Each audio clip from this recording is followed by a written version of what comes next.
You ask Tiger to solve. This deals with linear equations with one unknown.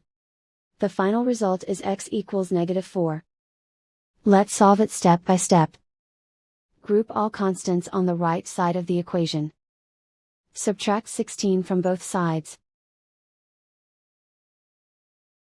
Simplify the arithmetic.